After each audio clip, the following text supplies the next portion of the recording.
a déraillé 2 mois.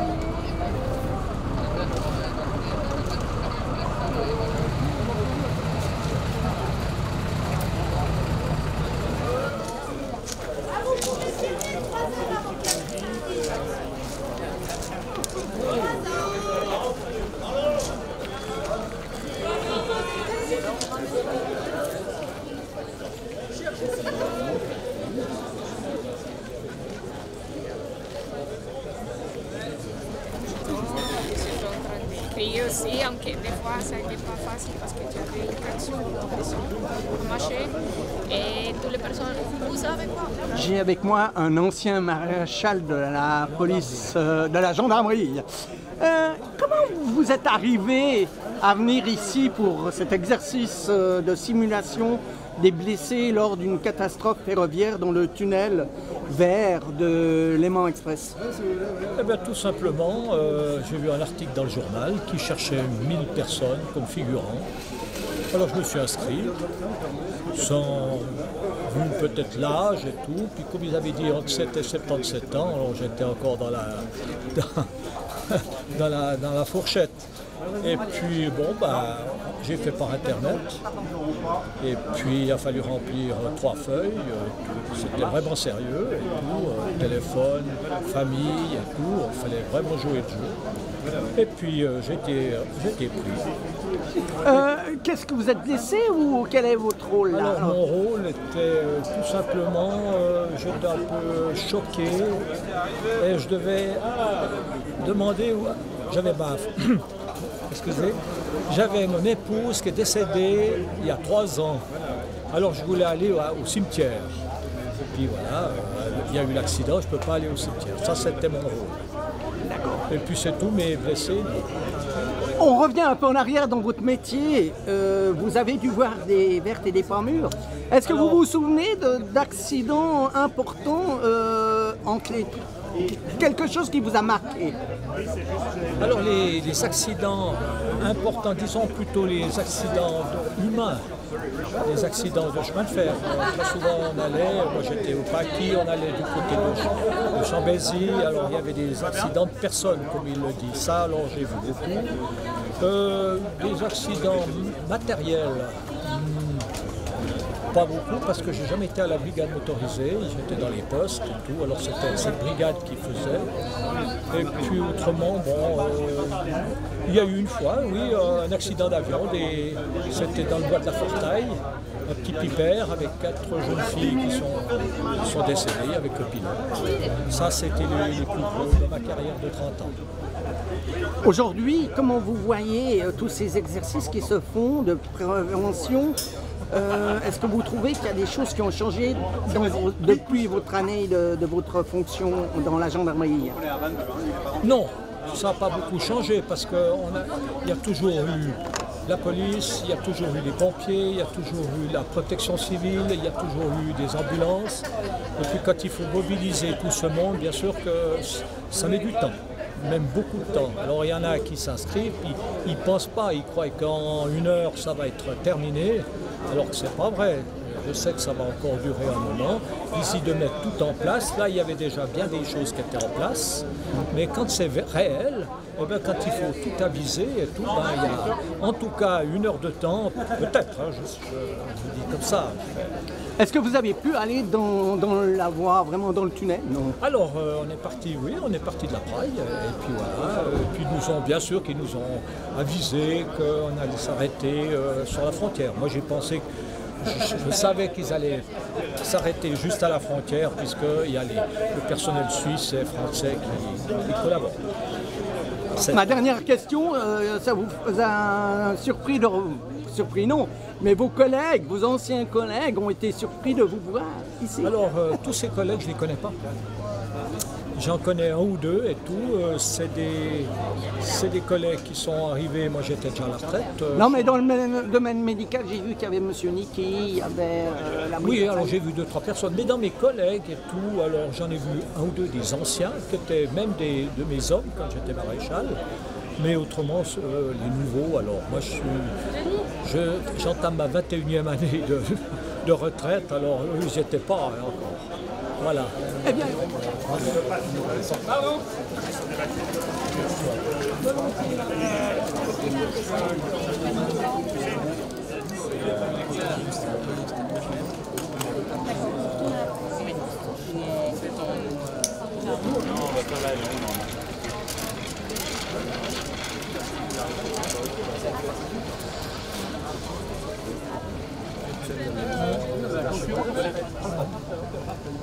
Ce matin, un train a quitté Genève, s'est dirigé en direction d'Annemasse et lorsqu'il est arrivé à la hauteur de la frontière, il a heurté un objet sur la voie.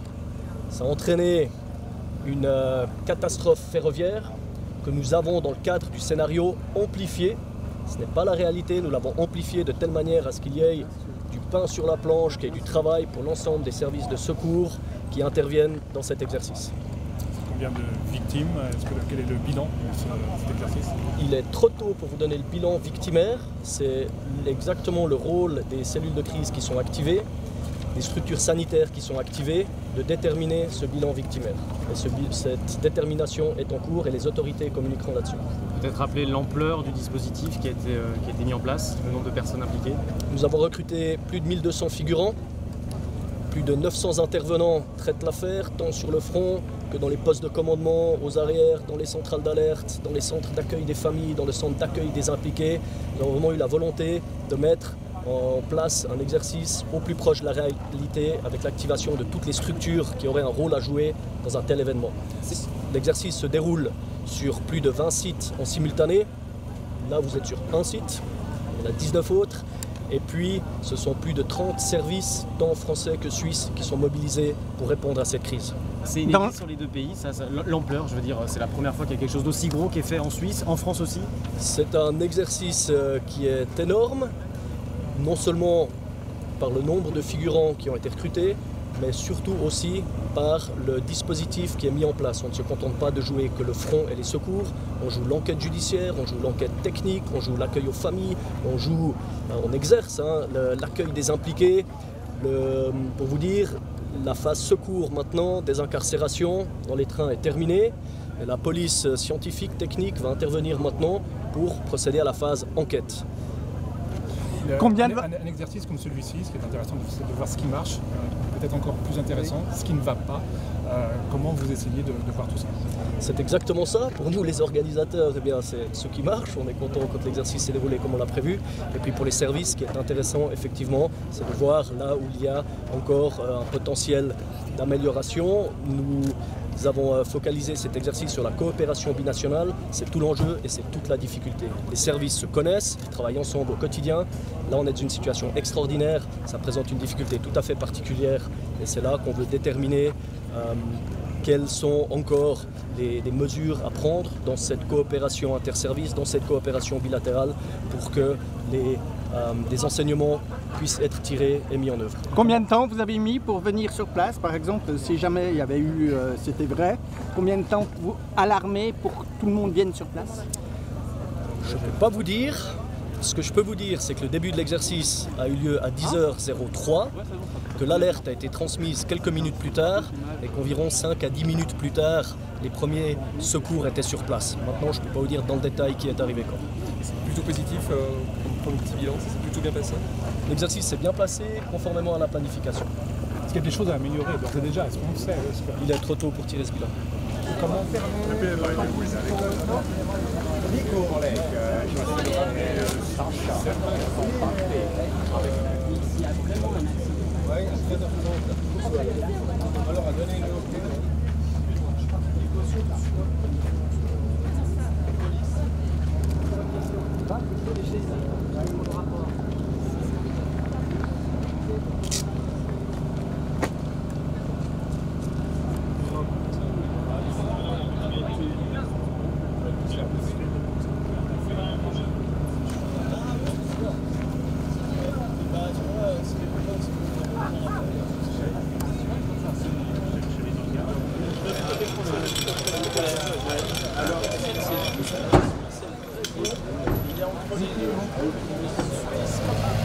Pourquoi? Il y a vraiment des feux.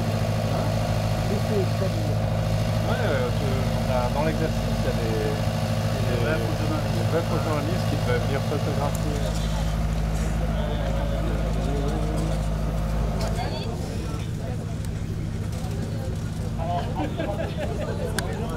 Vous pouvez nous donner un bilan? Alors, le bilan pour vous être donné en temps réel à l'entrée de la zone du PMA, les personnes en charge du triage. Et ce bilan-là ne correspondra pas forcément au bilan des victimes à la sortie du PMA, qui est le bilan qui est fait par le médecin et le chef Eva San, comme on dit dans le jargon. J'ai cru entendre il y a maintenant une dizaine de minutes qui comptabilisait à peu près 25 victimes traitées sur le site du PMA à l'heure actuelle. Mais j'en ai pas le détail. En termes de gravité, il y a plus de blessés graves que de blessés légers, ce qui est logique, étant donné qu'ils ont été catégorisés pour une évacuation rapide et puis un traitement prioritaire par rapport aux blessés plus légers. Un PMA comme celui-ci, c'est combien de médecins, combien de personnel mobilisés? Alors, c'est très variable, à savoir que le personnel en charge du PMA se distingue en deux gros groupes. On a un groupe qui s'occupe de la logistique, qui est staffé par les pompiers volontaires de Genève, qui sont des personnes qui vont être en charge de monter le PMA, de s'occuper de son ravitaillement, de son éclairage, de son chauffage si on est dans des lieux divers. Et puis on a une équipe qui est orientée sur les soins du patient, qui est composée du groupe Piquet Catastrophe ou PICA, qui sont des volontaires bénévoles composés de médecins, d'infirmiers, infirmières et également de samaritains spécialement formés à la tâche des soins en post-médical avancé. Donc ils sont appelables sur une base de piquet. Et évidemment, on ne peut pas s'attendre à avoir le même nombre de personnel en fonction du jour, de l'heure et puis des périodes éventuellement de vacances ou des contraintes liées à leurs obligations professionnelles par ailleurs. Mais là, représentez les diacres. Quel est votre rôle aujourd'hui dans une catastrophe comme ça? Alors, c'est d'accompagner les personnes qui auraient un besoin d'ordre spirituel et aussi psychologique, des gens qui se posent des questions et à qui on peut apporter un peu de soutien par l'écoute, le réconfort, mais surtout l'écoute, je dirais. Est-ce que vous, dans votre métier, vous avez eu vraiment des choses comme ça en réel? Non, pas spécialement, mais lorsque l'on rencontre une famille pour un deuil, c'est aussi une petite catastrophe qui touche une famille et dans les heures et dans les jours qui suivent, les gens sont un peu traumatisés. Quand il y a... Ok.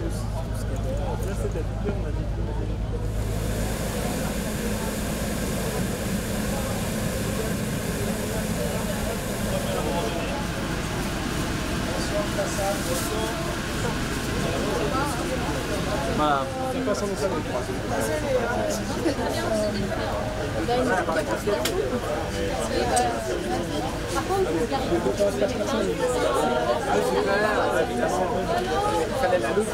Quel est le rôle pour vous de jouer un exercice comme ça? Ça nous permet d'être au plus proche, alors pas en conditions réelles, mais au plus proche de ce qui pourrait arriver si un événement de cette ampleur se passait réellement, avec les couacs, les limites humaines, matérielles et puis la disponibilité. Donc c'est une petite préparation et puis ça nous aidera à avoir peut-être un peu moins de stress. De voir où il y a des erreurs, où il n'y a pas d'erreurs. Et également aussi de voir s'il y a des choses qu'on peut améliorer, c'est surtout ça.